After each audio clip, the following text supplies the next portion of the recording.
Greetings and welcome to an LGR thing, and this thing is the OQO Model 02. Starting at $1,500 US for the base model and upwards of $2,300 fully equipped, the Model 02 was quite the exciting product when it launched in 2007.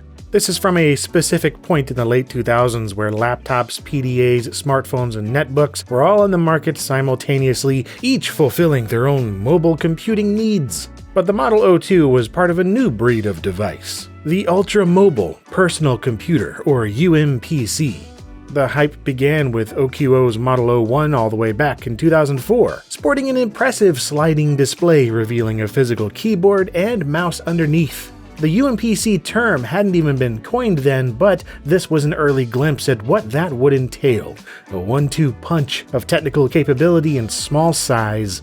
The OQO Model 02 arrived 3 years later with a similar form factor but an even more impressive array of internal hardware, resulting in its claim to fame of being the world's smallest PC to run the latest feature-complete version of Windows. And it was introduced to the public by none other than Microsoft co-founder Bill Gates during his keynote address for the 2007 Consumer Electronics Show. Well, these are actually some full-blown Windows PC devices that can even run the latest Windows Vista. So you see, this is when you take in your hand and it's just a touchscreen device, or this is more traditional in terms of the input. Well, he kind of introduced it anyway. Mr. Gates didn't refer to the Model 02 by name, and calling it a touchscreen was a tad misleading. While the 02 did indeed feature capacitive controls for scrolling the screen vertically and horizontally, touching the screen itself won't do anything beyond accumulate fingerprints. Much like the Model 01 before it, the 02 featured an 800 by 480 resolution, magnetic field-sensitive 5-inch LCD screen, requiring an additional $100 stylus pen accessory to interact with the panel directly. Otherwise, the Model 02 is simply an x86 compatible PC in a tiny form factor capable of running standard Windows software. And that was the driving force behind San Francisco-based OQO Incorporated, building computers with the capabilities of a laptop but with the form factor closer to a PDA. Shame they didn't last very long, as you may deduce by the obscurity of the company today. Despite the planned Model 02 Plus making it pretty far into development, OQO never attained the level of profitability needed to stay in business, and they shut down in April of 2009. Curiously, a Model 03 popped up in 2010 from Chinese manufacturer Audiotone, but it turned out this was an unauthorized copycat device, and OQO had nothing to do with it. So yeah, while things like the bootleg 03, the prototype 02 Plus, and the HSDPA Model E2 all existed in some form or another, what we're looking at today is the original Model 02. And this is courtesy of an LGR viewer named Joey. It's only on loan to me for this video, but I'm more than grateful for the opportunity because these things are exceedingly elusive, especially in fully working order. Well, mostly working order. Handheld computers from the mid-2000s are a real toss-up in regards to usable lifespan, and this Model 02 is over the hill in that respect. For one thing, the sliding screen no longer holds like it used to, with the metal guide rails barely keeping it horizontally steady anymore, and the latching mechanism that once clicked the screen into place has long ago lost its strength. A screen protector was at least installed from the factory, so the plastic on the LCD is still nice and fresh. No word on whether removing it will cause half the screen to die or not, but so far so good. Then there's the battery situation, or lack thereof, with the original 4500 mAh lithium-ion polymer battery starting to bulge, no longer holding a charge or properly fastening to the back of the device. And lastly, the little 1.8-inch 4200 RPM hard drive inside sounds like it's on the brink of death.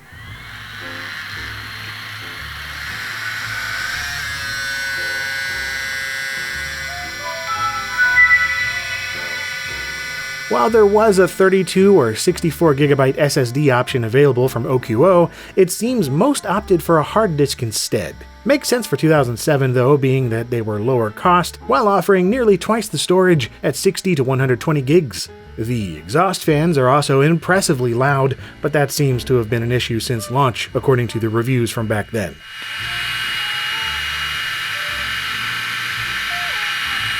Yeah, it's not even doing anything that intense. It's just copying files from a thumb drive. You sure wouldn't expect the 02 to sound so much like a hairdryer. This thing is loud.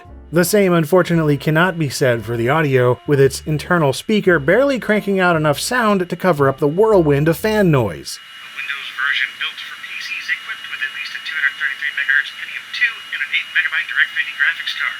Oh well, it still runs for the time being, so let's see what it can do. Starting with the keyboard, which is a nifty 58-key thing reminiscent of the Blackberries and Sidekick phones of that era. The keys are rather close together and understandably tiny, so it takes some getting used to, further complicated by all the stuff that's moved around to use with the function key. On the other hand, it has an actual numpad, so I can forgive the rest for most applications. And it's even backlit when the ambient light sensor detects darkness, a handy feature for those late-night computing sessions on the go. Then there's the track stick, as they called it, which is the mouse. Somewhat similar to the TrackPoint mouse on IBM ThinkPads in that it doesn't spin around and stays in place to be nudged along the x-axis. The two largest keys over on the other side are the left and right mouse buttons, a pretty natural place for your left thumb anyway, so that makes sense.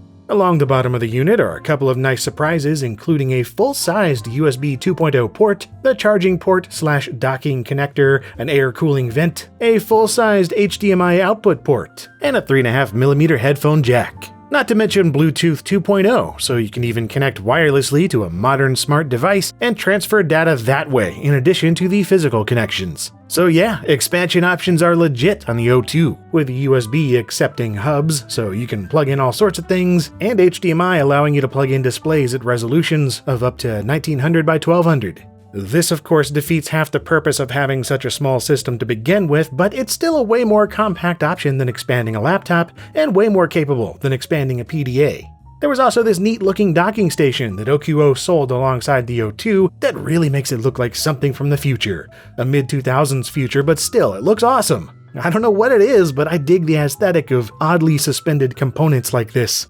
Anyway, that's about it for physical stuff. The right side doesn't have anything, the top doesn't have anything, the left side just has the power button, security slot, and the battery release. Oh, I almost forgot there is this little antenna that folds out giving you better reception, both for the integrated 802.11g Wi-Fi and also for the optional EVDO mobile broadband service. Yep, this could also connect to a cellular provider like Verizon or Sprint, making it not only a UMPC, but also an MID, or mobile internet device. Yeah, that was a class of computer too, for a moment in time at least. The late 2000s mobile boom was nuts. And in case you're curious, yes, the Aerial does actually improve reception. I got about twice the bandwidth with it out, although it didn't come close to reaching my 200 megabit connection speed either way. In fact, nothing on the Model O2 runs as quickly or smoothly as you'd hope, and for several good reasons.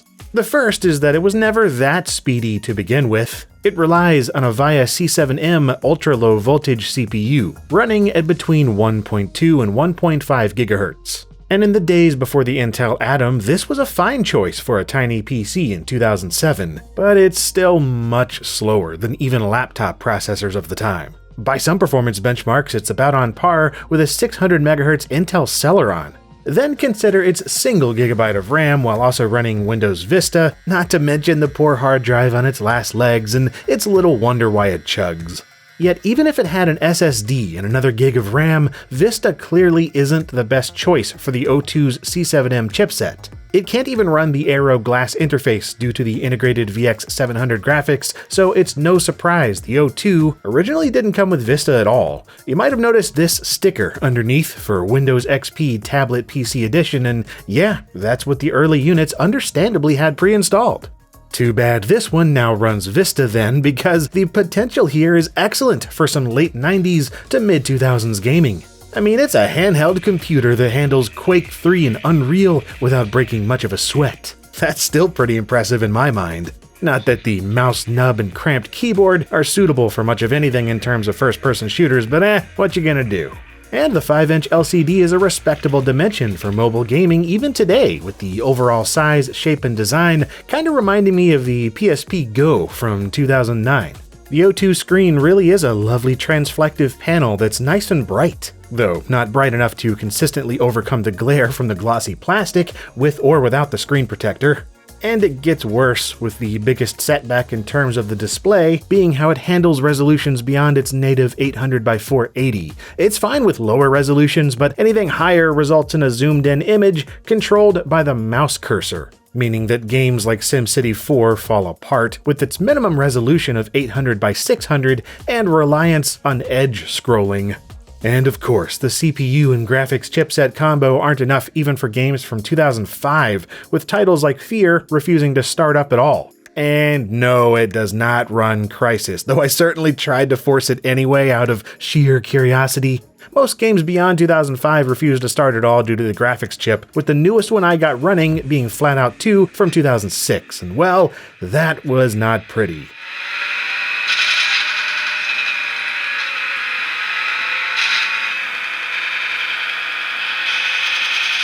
Yeah, this means that beyond productivity applications, the O2 is best suited to older PC games and various emulators in terms of performance capability. For example, PCSX runs PlayStation 1 ISOs at a respectable speed, depending on the game in question. It's nothing to write home about, but compared to Windows PDAs at the time, this was crazy impressive stuff. And DOSBox runs pretty well too when configured properly, so games like Commander Keen and Doom are right at your fingertips. Though again, that keyboard is the largest constraint, especially when playing older games that use Control, Alt, and Shift. Those keys are actually toggle keys on the O2, meaning that you press them once and it keeps the button held down so you can then press something else. I guess that's one way to get an auto-fire button, no turbo gamepad required. But yeah, no, the Model O2 was unsurprisingly not built for gaming in any respect. The keys are just too tiny, and the mouse is just too nubby to result in anything beyond a few minutes of novel fascination followed by finicky frustration before you give up and go back to web browsing. Not that the internet performs much better, at least on the modern web. Websites and browsers have only gotten more complicated and memory intensive, and the O2 is once again not equipped to handle most of them. Even performing searches takes oodles of patience to endure, and multimedia sites like YouTube are sheer torture even on lower video settings. LGR Edutainment Month continues with an entry that's debatably educational but unquestionably entertaining. Despite the limitations though, I can't help but think about how the O2 was so close to being my ideal mobile device back in 2007. I was all about things like PDAs, smartphones, and netbooks back then, having owned an iPac Pocket PC, a BlackBerry Pearl, and an HP Mini 1000 netbook. When combined, they met all my mobile wants and needs, but I always dreamed of having a more capable handheld device. Had I been able to afford an OQO Model 2 and actually seen one sold in stores, I totally would have been tempted enough to grab one back then. Instead, I completely missed out on the UNPC train of the late 2000s, only remaining passively curious about later devices like the GPD Win and similar Windows Palm Tops. But really, once I got my first touchscreen smartphone in 2011, well, I've never fully looked back. Except for when I cover things like the Model O2, that is, and I hope you've enjoyed looking back with me at this fascinating footnote in portable computing history.